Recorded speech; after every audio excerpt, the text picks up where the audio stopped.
Hola, ¿qué tal, amigas, amigos de la comunidad de BF Feliz? Gracias por unirse a esta transmisión totalmente en vivo que estamos celebrando justamente la Semana Mundial de la Lactancia y por lo tanto esta comunidad BF Feliz te lleva muchos temas hasta tu hogar para poder conocer precisamente acerca de este tema que incumbe a toda la sociedad y que seguramente si ya te unes es porque te interesa. Seguramente eres mamá, eres papá, eres futura mamá o deseas hacerlo también, así que bienvenida y bienvenido. Y hoy tenemos un tema muy especial.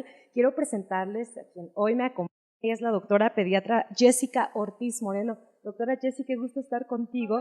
Hola, hola. Todo lo contrario, ella nos va a hablar acerca de algo muy importante en la lactancia y que de pronto como mamás nos da miedo, nos da temor, nos da curiosidad. Se trata de esos problemas digestivos que son comunes en él o la lactante. Y vamos a abordar este tema, pero antes que nada, doctora Jessie, pues me gustaría que nos platicara también pues un mensaje en el marco de esta Semana Mundial de la Lactancia, porque la lactancia es tan bella. Pues gracias primero por la invitación a Comunidad Bebé Feliz. Yo encantada de estar compartiendo temas sobre todo de pediatría y que dentro de la pediatría pues engloban la lactancia materna. Es muy común hoy en día que busquen las mamás pediatras prolactancia. Realmente ese término ni siquiera debería de existir. ¿Por qué? Porque el simple hecho de ser pediatra deberías de ser prolactancia. No tendría que ser como un apellido extra o una clasificación del pediatra que lo recomienda y el que no. Simple y sencillamente porque el que no lo recomienda está equivocado. Entonces no debería de existir esa palabra. Hay demasiados estudios que avalan y que apoyan que lo mejor que podemos hacer por nuestros hijos es alimentarlos con lactancia exclusiva. La lactancia exclusiva dura los primeros 6 meses, como ya la gran mayoría de las mujeres y hombres ahora lo sabemos, y se puede complementar a partir del 6º mes de edad, pero junto con la lactancia, y la lactancia se recomienda que se dé 2 años o incluso más, hasta que mamá y bebé decidan. Entonces, pues, estos espacios nos sirven precisamente para promocionar la lactancia y recomendarla. Qué maravilloso, de verdad. De pronto pensamos que la lactancia tiene como un proceso fijo y no. La lactancia yo creo que es algo totalmente diferente de persona a persona, de mujer a mujer y de bebé a bebé, tal como el parto, tal como todo el proceso de crecimiento. Por ello, pues siempre es necesario conocer cada una de esas, pues tal vez componentes o tal vez formas de que nos pueden tal vez ayudar a facilitar este proceso. Así que bueno, vamos a estar en esta transmisión especial, vamos a estar leyendo algunas preguntas que tengan, así que si se van uniendo, pues váyanlas dejando ayuda para la doctora Jessica, nuestra especialista, y ahora sí vamos de lleno con nuestro tema, doctora. Bueno, pues los problemas digestivos en el bebé lactante realmente son bastante frecuentes. No todos ellos tienen que ser alguna enfermedad, en ocasiones simple y sencillamente son problemas de adaptación. Son trastornos del desarrollo. Entonces es por eso que es importante diferenciar si realmente el bebé tiene una enfermedad o no. De eso se debe de encargar el clínico, el médico, de si es una enfermedad o no. Sin embargo, pues los médicos dependemos 100% de la apreciación que tenga la mamá o que tengan los cuidadores, el papá, abuelos, que ahora intervienen muchos miembros de la familia en el cuidado de los niños, de esa percepción que tienen de los síntomas que puede presentar un bebé. ¿Por qué? Pues porque simple y sencillamente el bebé no puede expresar si tiene dolor, si tiene náuseas, no lo puede comunicar de una forma tan fácil. Entonces, dependiendo de qué tanta angustia incluso le cause a los papás, pues es lo que nos van a transmitir a nosotros los médicos y nosotros en base a eso, más la exploración del niño, podemos saber si realmente tiene una enfermedad o no. Y lo digo así porque muchos de esos problemas no se catalogan como tal como una enfermedad, sin embargo sí dan síntomas. Vamos a empezar, por ejemplo, con algo muy frecuente, que es el reflujo famoso. Claro. Bueno, para empezar, ¿qué es reflujo o una regurgitación? El contenido gástrico, que es decir, lo que ya está en la pancita, no debe de regresarse, se debería de quedar ahí. Sin embargo, en una regurgitación es el paso del contenido gástrico, por ejemplo, en este caso la lechita, que se regresa de forma involuntaria hacia el esófago. El esófago es ese tubito que une la boca con el estómago. Ese tubito pues no, nada más debería ser de arriba hacia abajo, no regresar. Ese paso involuntario del contenido gástrico hacia arriba, pues es una regurgitación. Cuando nosotros ya lo vemos, cuando es demasiado intenso, pues entonces sale el contenido por la boquita. Sin embargo, las regurgitaciones en el lactante son normales. Incluso se considera una etapa pues de mayor reflujo que puede llegar hasta el año de edad, sin que tenga que ser como tal una enfermedad. ¿Cuándo entonces decimos que es una enfermedad? ¿O cuándo ya requiere medicamentos o alguna otra cosa? Bueno, cuando es un bebé que regurgita demasiadas veces, y estamos hablando de que lo presenta por lo menos 2 o 3 veces por día por más de 3 semanas. Este tiempo de duración es muy importante porque en algunas ocasiones, si el bebé comió mucho, si después de comer le cambiamos el pañal y le movimos las piernas, si no le sacaron el aire y repitió y vine con leche, pues son regurgitaciones normales. Cuando ya es demasiado en este tipo de regurgitaciones, nos puede dar algunos problemas ya en los tejidos, ya una complicación, como que pues que el niño no suba bien de peso, pues porque se la pasa regresando la leche, que tenga, por ejemplo, problemas respiratorios, por tanta leche que se le regresa que lo pudiera incluso aspirar ese contenido gástrico, problemas de inflamación, de que le queme el esófago.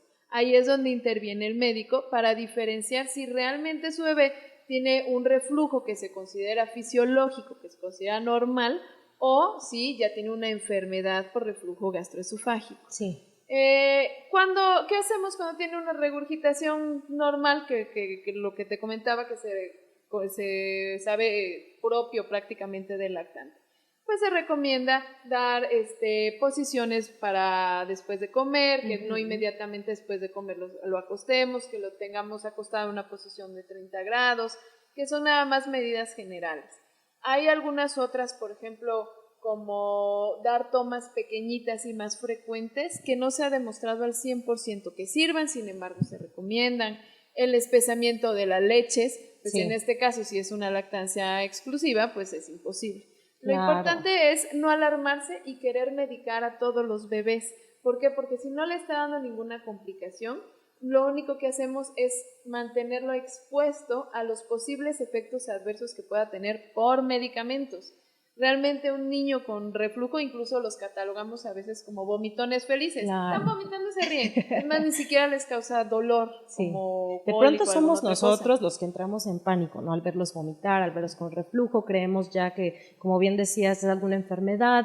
No, es importante tener en cuenta esto que comenta la doctora Jessica y bueno, también la importancia que, como bien comentaba, sacarles el aire, porque hay personas que no lo hacen o la impaciencia quizá, no, la falta de tiempo hace que no duren suficiente hasta que el niño saque el aire. ¿Esto es apropiado? Pues no es apropiado no sacárselo. Sin embargo, el bebé que toma puro pecho no siempre repite. ¿Por qué? Porque no traga tanto aire. Al hacer el agarre, pues queda perfectamente sellado y se hace un vacío. Entonces no tragan tanto aire. Entonces repiten menos. No se preocupen si ya lo pusieron a repetir y no repitió, no va a pasar nada. Más o menos se recomienda 10 a 15 minutos que lo tengan en esta posición, que le saquen el aire y ya después acostarlos. Generalmente después de media hora de haber comido no tendría por qué regresarse la leche. Porque después de media hora ya pasó al intestino, entonces ya no debería de haber leche en la panza. Conforme el niño crezca, en la unión que está de ese tubito que les digo que es el esófago con el estómago, ahí está un esfínter, que es como una valvulita. Conforme el niño va creciendo, conforme tiene más tono muscular, que ya se sientan, etcétera, etcétera, va teniendo más fuerza esa valvulita y ya no se le regresa la leche. Antes de eso, yo siempre les digo a mis pacientes, es como un botecito mal tapado. Si lo llena mucho y lo pone de lado, se le va a regar. Por supuesto. Entonces, así podemos pues entenderlo de una forma un poco burda, pero pues podría ser así. Bueno, pero también esta es otra ventaja de la lactancia, ¿no? Lo que bien comentas, es más ligero, no es tan necesario estar tanto sacando el aire por lo mismo, por esa naturaleza de la lactancia, la leche materna. Así que bueno, a lo largo también de esta transmisión le vamos a estar dando varias ventajas, ¿no? Así es. Entonces, bueno, hablando de esto, pues algo que también siempre ocupa a las mamás, a los papás, es esa intolerancia a la lactosa. De pronto, y a mí me pasó en algún momento, tu hijo es intolerante a la lactosa, quítale la leche materna. Entonces, queremos saber acerca de esto. Fíjense que, bueno, para empezar, la intolerancia a la lactosa es un problema que se sobrediagnostica, por así decirlo. ¿Por qué? Vamos a empezar por decir qué cosa es la lactosa. La lactosa, para empezar, es el principal carbohidrato de la leche materna. Pero por decir que es el principal carbohidrato no quiere decir que la mamá se lo coma de algún lado, lo produce la mamá. Es la unión de la glucosa con su galactosa, entonces la produce la mamá. En esa misma producción, pues no interfiere realmente lo que consuma la mamá. Esto hago mucho énfasis porque en ocasiones cuando le dicen que su hijo tiene intolerancia a la lactosa, le quitan los lácteos a la madre. Esto no sirve de nada. Es totalmente diferente con otro diagnóstico que vamos a decir un poco más adelante. Sí. La intolerancia a la lactosa, entonces, ¿qué quiere decir? Que el bebé, por alguna razón, no puede digerir, no puede deshacer esa lactosa que mamá produce. O si le dan leche de fórmula, pues que viene en la fórmula, ¿no? Pero claro, aunque no tome lácteos la mamá la produce. Cuando la lactosa llega a la pancita, en la pancita del bebé en el intestino hay unos pelitos. Esos pelitos producen una enzima. Esa enzima se llama lactasa. Y cuando los bebés están en los primeros meses de edad, la lactasa no es suficiente a veces al 100%. Esto lo digo con mucha importancia porque muchos bebés pueden tener una intolerancia transitoria a la lactosa. No producen de forma suficiente esa enzima que deshace la lactosa, pero sí la van a producir. Poco a poco va a ir incrementando ese porcentaje, digamos, de lactasa que tienen en el intestino. ¿Qué es lo que pasa? Que le puede producir algunos síntomas. Que el bebé que tiene un poquito más intolerancia que a lo mejor otro, pues le cae la leche a la pancita, puede tener gases, se le distiende la panza, se le roza la colita porque las evacuaciones son muy ácidas, son explosivas, hacen a cada rato, comen y hacen, pero no es una enfermedad, es una intolerancia a la lactosa, una intolerancia del desarrollo. Conforme el niño crezca se le va a ir quitando. ¿Cuál es el gran error? Número 1, le hacen un estudio de popó, tiene azúcares reductores, que realmente pues es un reflejo de los azúcares que no se digirieron, pero no quiere decir que ni le vamos a quitar los lácteos a la mamá, ni le vamos a quitar el pecho. ¿De qué sirve quitarle el pecho y darle una leche deslactosada? No podemos hacer eso. Lo que tenemos que hacer simple y sencillamente es orientar a la mamá, que es un proceso autolimitado, y pues que al final de cuentas su bebé va a producir la lactosa conforme vaya creciendo. Alrededor de los 2-3 meses cambia mucho el porcentaje de lactosa que ya produce el bebé, entonces, de lactasa, perdón, que ya produce el bebé, entonces pues poco a poco va a ir digiriendo mejor. Hay algunas recomendaciones, sobre todo para el bebé lactante de pecho. Por ejemplo, una de ellas es que si los bebés no hacen sus tomas completas, pudieran ingerir una cantidad un poquito mayor de lactosa en las tomas. Las tomas de leche materna no son iguales desde que inician los primeros tragos hasta el final. Entonces, los primeros traguitos que da el bebé, esa leche más líquida, más clara y todo, que es además la que hidrata al bebé, es la que es más rica en lactosa. El bebé que toma un poquito de un lado, un poquito del otro, un poquito a la otra toma otra vez, un poquito nada más de un lado y el principio del otro, lo que hace es ingerir una mayor cantidad de lactosa y puede exacerbar un poquito sus síntomas. ¿Qué es lo que recomendamos? Que cuando un bebé coma, de preferencia se lo pegue un pecho y que termine por completo ese pecho antes de cambiar al otro. No nada más tomar un poquito de un lado y un poquito del otro. Aún así, conforme el niño vaya creciendo, va a ir mejorando. Aparte tenemos, digamos, la intolerancia a la lactosa, que sí es enfermedad. Es rarísima, pero rarísima. Que ya supongo es un grado mayor. Para empezar, son bebés que no producen lactasa, genético, y prácticamente no se observa. Entonces, no todos los niños que tienen una intolerancia a la lactosa van a tener una enfermedad realmente genética. Claro. Y la otra que sí es muy común es aquella intolerancia secundaria. Por ejemplo, un bebito que le da diarrea. Una diarrea por una infección viral, una infección bacteriana. Esa misma infección pues inflama el intestino, se lleva esos pelitos que les comentaba que producen la lactasa y presenta una intolerancia transitoria. ¿Aquí cuánto le va a durar la intolerancia? Pues más o menos le llega a durar 2 semanas, en casos un poquito más serios les puede llegar a durar hasta 3 meses. Okay. Al final de cuentas se quita. Ok, pues excelente de verdad todo esto que nos comentas, doctora Jessica. Quiero comentarle también que la doctora es asesora de lactancia. Muchas veces ayuda muchísimo tener a alguien que nos asesore, que nos guíe. En mi propia experiencia, sí tuve la fortuna de contar con alguien que me iba guiando de la mano, porque es algo que hace rato platicábamos, sí es un proceso natural, pero requiere de asistencia por la gran cantidad de circunstancias o situaciones que se van suscitando conforme pues vas lactando desde el momento del nacimiento. Entonces, ella es asesora de lactancia. Me encantaría también que tomen en cuenta la importancia de contar con una asesora. ¿Para qué? Pues para que ustedes puedan estar consultando su caso personal, su caso de su bebé y no tengan ninguna preocupación, porque de pronto nos damos por vencidas. Decimos, esto es difícil, no lo voy a hacer, le voy a dar fórmula y entonces nos estamos perdiendo de grandes ventajas que tiene precisamente este tipo de lactancia. Y bueno, ahora hablemos del tema de los cólicos, porque de pronto creemos que cada que llora el bebé tiene cólicos, ¿no? ¿Cómo podemos saber que los tiene y también cómo se relaciona, se vincula pues, con la leche materna? Bueno, el cólico del lactante como tal también es un problema muy frecuente. El cólico del lactante se da principalmente en los primeros 3 meses de edad y no inicia desde que el niño nace. Eso es importante de considerar porque ni bien salen del hospital, les entregan prácticamente al bebé en los brazos, parece que es el kit bebé junto con sus gotitas para el cólico. Para empezar, un bebé recién nacido no tendría por qué tener cólico. Cólico como tal se define a partir de los 15 días de edad y generalmente se resuelve alrededor de las 12 semanas, los 3 meses más o menos. El cólico del lactante como tal sí es multifactorial, intervienen muchas cosas.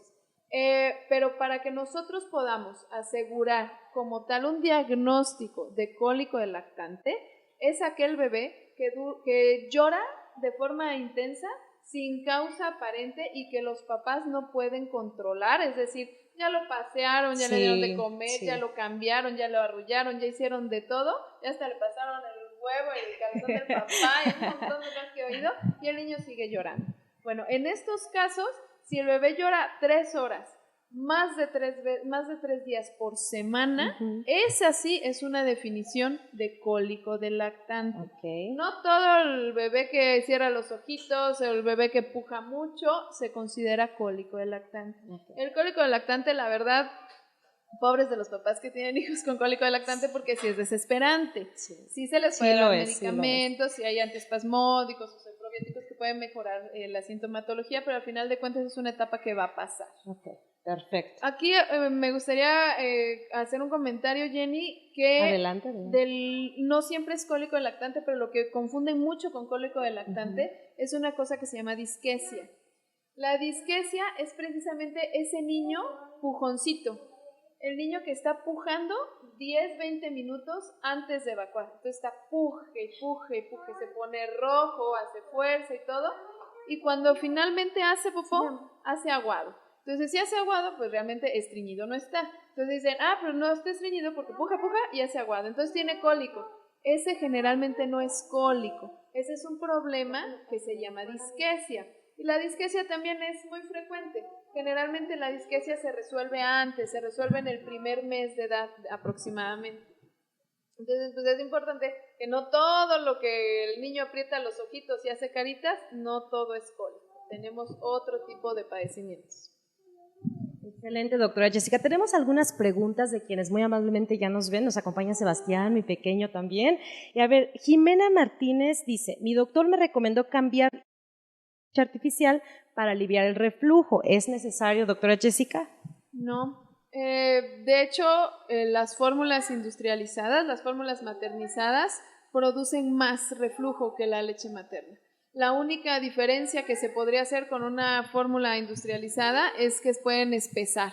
Sin embargo, el espesar la leche, la fórmula, que viene ya, pues fórmulas antirreflujo se llaman, los espesantes pues no funcionan al 100%, entonces no sería una buena recomendación contra las grandes ventajas que tiene alimentar al bebé con una lactancia exclusiva. Entonces, pues no, en ese caso, si fuera un que de veras, pues tenemos mano de otras cosas, como pautar un poco la alimentación, recomendar las tomas cortas y frecuentes y el uso, en dado caso, de algunos medicamentos, pero no sustituir la lactancia con una fórmula. Y estamos ya leyendo también los mensajes de Candy Cruz, de Carla Figueroa, de Liana Juárez, que están haciendo también algunas recomendaciones para que nos vean. A Nidia Silva también, que dice, sí, mi amor, voy, que hace una pregunta, dice, me cambiaron las vitaminas Elevit a otras con omega 3 y noté que mi bebé empezó a tener más reflujo, doctora Jessica. Ver en primer lugar si sí tiene como tal una enfermedad por reflujo o son regurgitaciones propias del bebé. Cuando los bebés, por ejemplo, empiezan a atravesar algunos brotes de crecimiento, las famosas crisis de lactancia, sí, muchas veces el bebé está come todo el tiempo y también pues se le regresa un poquito más la leche. Desgraciadamente ahora sí que con un solo dato no podría yo asegurarle al 100% que fuera por eso. No tendría por qué presentar reflujo asociado al consumo de algún multivitamínico. Perfecto. Bueno, entonces, esta es una respuesta. A la mamá sí, a lo mejor a la mamá sí le dio un poco de agruras, porque sí. a la mamá, pero no siempre tendría por qué ser al bebé. Perfecto. De pronto hay padecimientos también que nosotros tenemos como mamás y que no nos permiten tomar ahora que tocan el tema, ciertos medicamentos para poder revertirlos porque comentan que son antilactancia o que puede tener algún efecto secundario en el bebé. ¿Vamos a hablar también un poco de ello? No es tan común que la mamá requiera un medicamento que pase a la lactancia o que a pesar de que pase que le haga daño al bebé. Sí. Estamos hablando, por ejemplo, de enfermedades comunes. Una mamá que se enfermó de la garganta, que se enfermó de diarrea, que le duele la cabeza, que tiene un resfriado. Esa mamá sí puede tomar la gran mayoría de los antigripales, la gran mayoría de antibióticos, si tuviera una infección pues, gastrointestinal o de la garganta fuerte, sin tener que abandonar la lactancia. Hay una página que yo les recomiendo tanto a médicos, porque luego los mismos médicos le dicen, no puede tomarle, ya quítele el pecho a su bebé porque le voy a dar esta medicina a usted. Exacto. Valorar si le van a dar un antibiótico, por ejemplo, que de veras se contrapone con la lactancia o que no realmente no hay otra opción de medicamento que darle a la mamá que sea amigable con la lactancia. Ahora, que lo quitan y lo quitan por pretextos, pero de veras que yo cuando llegaron 4 días que ya no le están dando pecho, ya casi terminaron el tratamiento y eran medicamentos que sí son compatibles. Un tip es que se metan en una página que ya la conoce casi todo el mundo, www.e-lactancia.org. En esa página vienen ustedes pueden poner el principio activo del medicamento, incluso pueden poner hasta el nombre del té, si lo pueden ustedes consumir, y les sale qué tipo de riesgo tiene. Pero no es tan común. Como te comentaba hace rato, no es lo mismo que me digan es que la mamá está en quimioterapia y por que pues supuesto, ahí sí, a que la mamá tiene una infección de la panza, ¿no? Claro. Bueno, definitivamente ese tipo de portales son útiles y qué bueno que lo recomienda usted como profesional de esta área y así podemos tener certezas también de que nos puede ser muy útil. Sí, ese sí es confiable, Perfecto, entonces tome nota. Agradecemos también a las integrantes de Comunidad Feliz que ya se están uniendo, nos están dejando sus comentarios, ya estamos checando para mejorar el audio y bueno, también gracias por las preguntas que nos están haciendo llegar, porque siempre es importante tener pues esa recomendación de los profesionales. Es muy importante también, doctora Jessica. Y bueno, ¿qué más podemos agregar respecto a este tema? Que dentro de las preocupaciones mayores, pues es que yo quiero lactar, pero no quiero afectar a mi bebé, ¿no? Que de pronto son los mitos. Algo que no hemos hablado y que pasa muy seguido es el estreñimiento. Sí. Es muy común que piensen que su bebé esté estreñido porque a lo mejor un día no evacuó. El patrón intestinal de un bebé de lactancia exclusiva es muy variable, de ir al extremo de hacer cada vez que come a ir al extremo de hacer 2 o 3 veces por semana. Y ambos son normales. Okay. ¿Qué es lo que nos va a decir que sí está estreñido el bebé? En primera, que haga 2 o menos veces por semana. Ahí sí, ya es muy poquito. Que esas evacuaciones sean duras, sean muy voluminosas, que incluso le pueden lastimar la colita al bebé. Y entonces de forma secundaria el bebé empieza a aguantarse las ganas de hacer popó porque sabe que si hace popó como está dura le lastima y entonces se vuelve un círculo vicioso. Como se aguanta las ganas, se vuelve más dura la evacuación, menos hace y entonces de ahí nos salimos. En los casos de estreñimiento realmente podemos modificarla o mejor dicho tratar de arreglar la microbiota intestinal si es que ese fuera un problema con probióticos tomados. Y tal vez dejar algún laxante no estimulante. Estreñimiento entonces va a ser cuando el bebé nos evacúa 2 o menos veces por semana las evacuaciones son duras, son voluminosas o incluso llegan a dolerle o lastimar la colita del bebé. En esos casos sí estaríamos hablando de estreñimiento. No se considera en ningún momento suspender la lactancia, continuamos con la lactancia. Podemos tal vez agregarle algún probiótico y algún laxante que sea no estimulante de uso diario y poco a poco el problema se irá resolviendo. Es relativamente frecuente. Perfecto. Y es que como los bebés no nos pueden decir exactamente qué tienen, es bien complejo o debemos ser sumamente observadores para poder saber que están estreñidos. ¿Es correcto? Porque también las texturas de la popó varían mucho en la etapa de la primera infancia, ¿no? De pronto cambia de color, de pronto, como decía, la consistencia más dura, más suave. En alguna ocasión mi hijo hizo con muchos pedazos de comida y eso hizo que le hicieran varios estudios también del estómago. Pues todas estas consistencias, pues es complejo de poderlas darle una lectura como mamás, papás y de pronto entramos en pánico, ¿no? ¿Qué nos puede decir de ello? Nosotros, bueno, todos los médicos nos basamos 100% en la apreciación de la mamá, eso es lo primero. Pero no nos quedamos nada más con el susto o la preocupación de la mamá, sino que hay gran parte de hacer un diagnóstico certero, pues va a ser revisar al bebé. Eso lo comento porque luego es el mensajito de, mi bebé está estreñido, ¿qué le doy? Mensajito por WhatsApp. No sabemos qué edad tiene el bebé, qué leche toma, si de veras está estreñimiento o nada más estuvo pujando y a lo mejor tiene disquesia y la mamá ya le dio, ya le puso supositorio, le dio no sé qué laxante que le recomendó la comadre, ya le dio un té de ciruela pasa. Eso es lo que no hay que hacer. Hay que esperar un poquito para ver si realmente tiene el bebé estreñimiento, para que podamos decir que sí de veras está estreñido y que no se corrige con ninguna otra cosa. Pues para empezar ya debe llevar un buen ratito. Generalmente consideramos estreñimiento cuando ya lleva más de 3 semanas de estar presentando problemitas de constipación, digamos. Entonces, pues el tratamiento, como ya comentaba, pues no es realmente agresivo, es nada más un laxante, su probiótico y darle una vigilancia y estar en contacto con su médico. Es más, ni siquiera necesitan estudios de forma inicial, al menos que hubiera alguna que no mejorara. Por ejemplo, hay otro tipo de enfermedades que parte de su sintomatología es el estreñimiento. Desde enfermedades incluso anatómicas hasta ya enfermedades, por ejemplo, como una alergia a las proteínas de la leche de vaca, que uno de los síntomas pudiera ser el estreñimiento. Perfecto. Bueno, aquí estamos encontrando una ventaja más de la lactancia porque de verdad con la fórmula es mucho más frecuente este tipo de estreñimiento. Digo, yo lo viví lactando y también dando fórmula y sí era mucho más común, o sí era mucho más común también como esa presencia de cólico, esa presencia de malestar, es más difícil de digerir. Entonces, sí, la leche materna pues es bastante digerible y eso también es una ventaja más, ¿no? Tenemos ya algunos mensajes, gracias nuevamente a quienes ya se unen, a nuestra querida Miss Jessie, Azul Danae Flores, que pues, te saluda, doctora. Gracias, Azul Danae, y a Luis Silveira, que nos dice, ¿qué tipo de vitamina debo tomar ahora que nazca mi bebé para ayudar a la lactancia? Actualmente uso Italvirón DHA. Ese está bien, ya nos aventamos el comercial, pero realmente está bien. Yo lo que se les recomienda a las mamás es que tomen las mismas vitaminas que estuvieran tomando durante el embarazo. Sí. Esas las puede tomar durante toda la lactancia. A lo mejor no todas las mamás saben, pero la leche que ustedes producen siempre va a estar buena. Prácticamente no importa si ustedes comen tantas chunches, bueno, prácticamente, no debería de ser, pero, no lo hagamos. Pero me refiero a que si ustedes no se alimentan de forma correcta, de todos modos su leche va a estar buena para su bebé.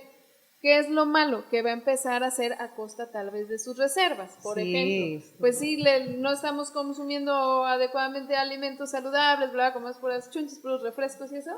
Y entonces el bebé pues de algún lado tiene que sacar y hace uso de nuestras reservas para poder tener una leche adecuada. En algunas etapas del desarrollo del bebé podría ser, por ejemplo, recomendable el uso de hierro, porque ahí sí depende mucho de qué tanto hierro tenga la mamá. Sí. Aquí a veces las mamás que están dentro de los grupos como debiera ser de lactancia materna, en algunas ocasiones ya están como un poco a la defensiva de que médicos les quitan la leche, de que les recomiendan mil medicamentos y todo, que a veces ya no quieren tomar de plano nada y llegan como muy preocupadas incluso porque les recomendaron hierro en el Seguro Social. Sí. Aquí me gustaría hacer un paréntesis, no tiene mucho que ver con los problemas digestivos, pero sí los bebés que toman lactancia exclusiva podría ser recomendado que lo tomen, porque más o menos el hierro con el que nacemos nos dura aproximadamente 4 a 6 meses. Algunos bebés a partir de esta etapa, estoy diciendo algunos, no todos, no el 100% de los niños, pudiera presentar algo que se llama anemia transitoria de la lactancia. Desgraciadamente no sabemos qué bebé sí lo va a presentar y qué bebé no. Como no sabemos y no le vamos a estar midiendo la hemoglobina cada mes, cuando ya nos damos cuenta que el niño no está subiendo bien de peso, que ya se ve palidito y eso, pues generalmente pues ya es una anemia muy obvia. Claro. Pero como muchas veces no sabemos cuál sí lo va a presentar y cuál no, por eso mejor se lo damos a todos.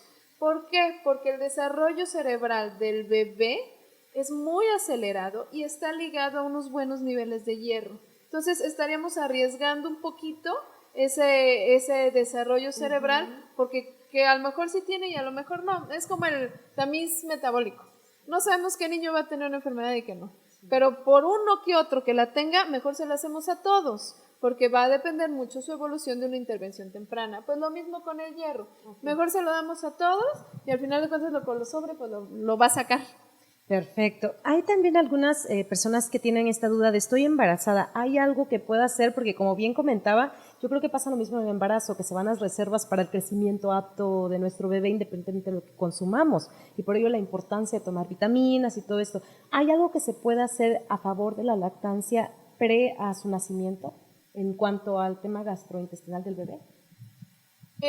Si la mamá tiene una dieta adecuada, y por dieta adecuada estoy diciendo que debe de consumir de todos los grupos de alimentos, verduras, frutas, cereales, productos de origen animal, leguminosas, los debe de oleaginosas, consumir de todos los grupos de alimentos.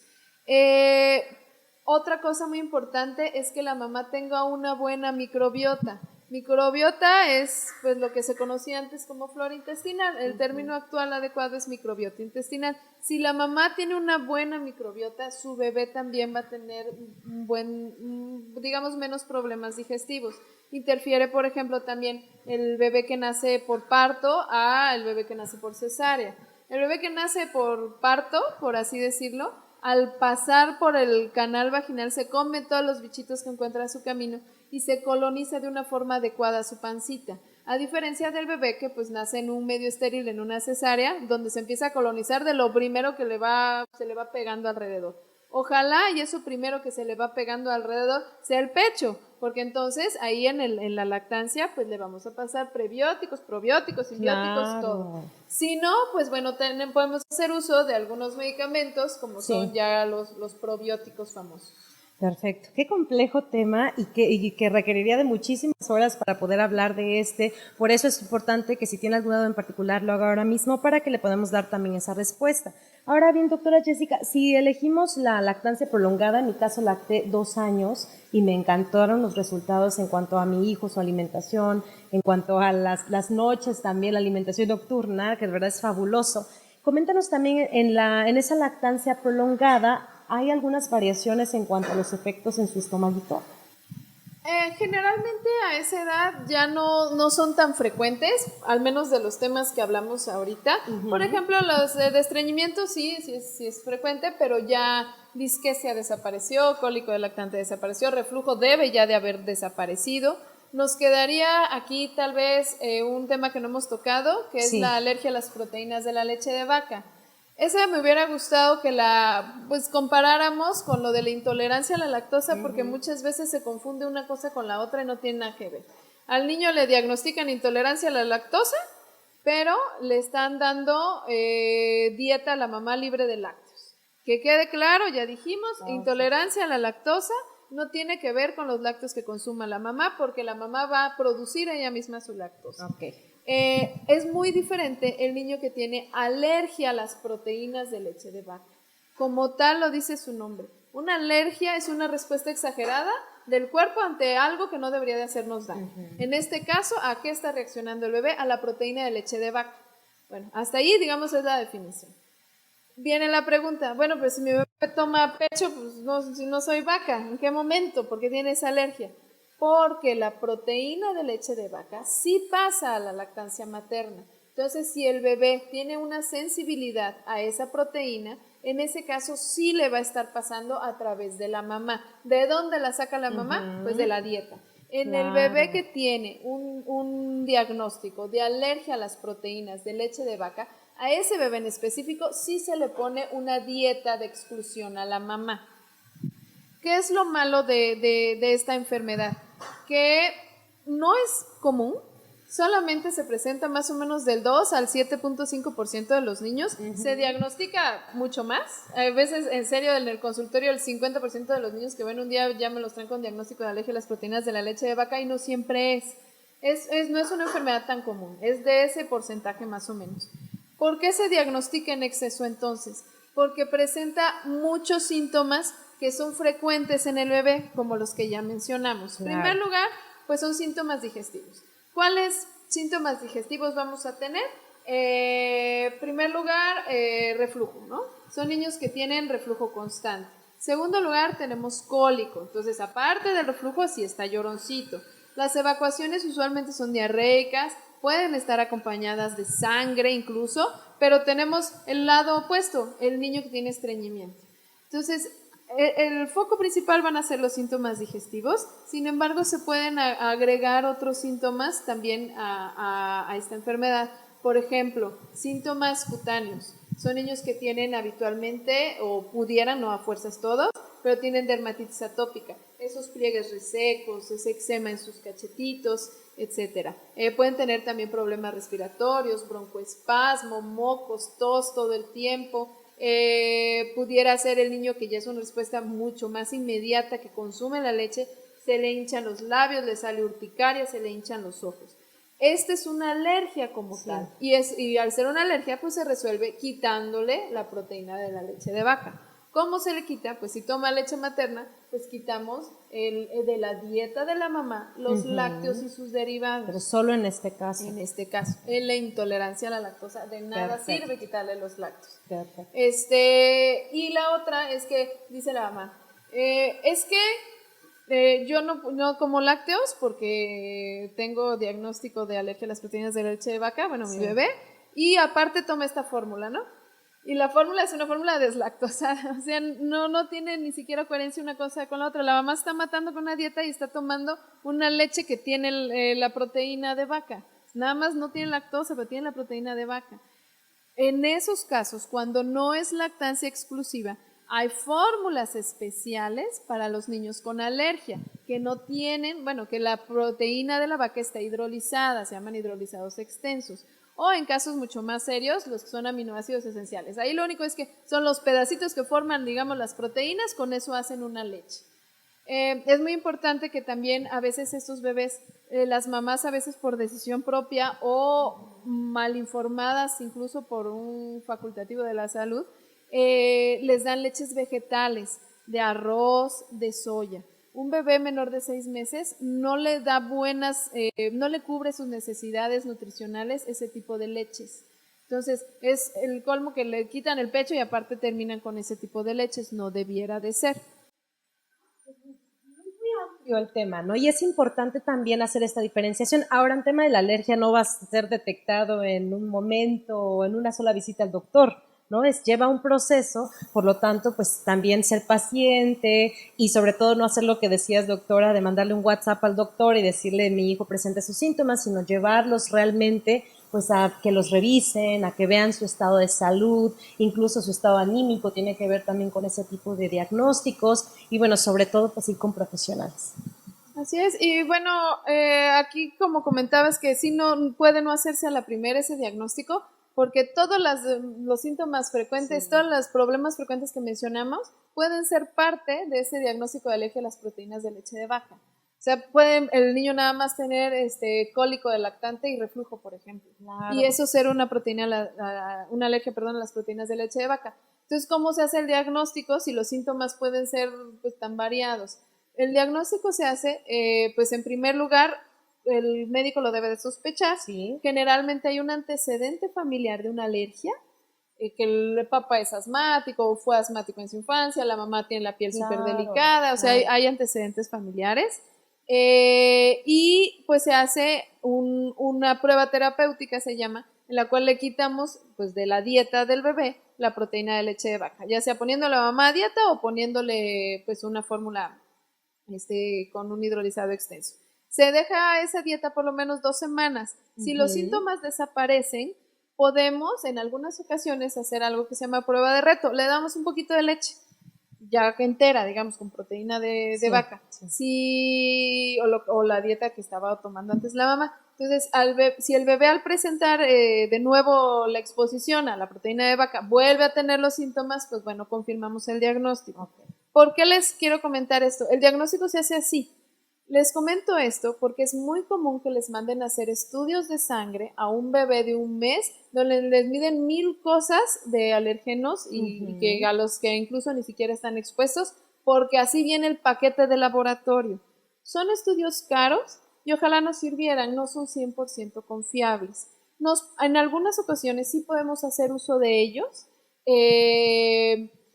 Nos sirve para medir qué tan sensibilizados están, para darle tal vez seguimiento, para apoyar a lo mejor un diagnóstico que está así como entre duda. También nos podemos apoyar, por ejemplo, de estudios de popó, de un bebé que pues la mamá dice que siempre está pujoncito, lloroncito, que le duele la pancita, que no sé qué, haciendo un estudio de popó, resulta que aunque la mamá nunca ha visto sangre, sí tiene sangre microscópica. Entonces, ahí podríamos hacer uso de otros estudios, pero realmente el diagnóstico pues se hace, como te comento, con una prueba terapéutica. Y ya finalizando este tema tan amplio, pero seguimos recordando que asista a la tetada masiva ya este domingo. Comunidad Bebé Feliz arranca aquí en Oaxaca a las 10 a.m. Hay una gran cartelera de actividades. Puede revisarlas en el Facebook en el cual está viendo esta transmisión totalmente en vivo. Así que revísela. A los temas que les interese asista. Y sobre todo si tiene una amiga, un amigo conocido que van a ser papás o que ya lo son, que tienen alguna duda, pues para esto es precisamente. Claro que sí, Jenny, pues ahí voy a estar yo a las 10:50 hablando, como te comentaba, de mitos y miedos de la lactancia en los primeros días. Les mando un saludo, soy su pediatra, la doctora Jessica Ortiz Moreno, y mi consultorio está en el Hospital San Lucas, que es desde donde estamos transmitiendo el día de hoy. Muchísimas gracias, doctora Jessica. Hasta luego, bye.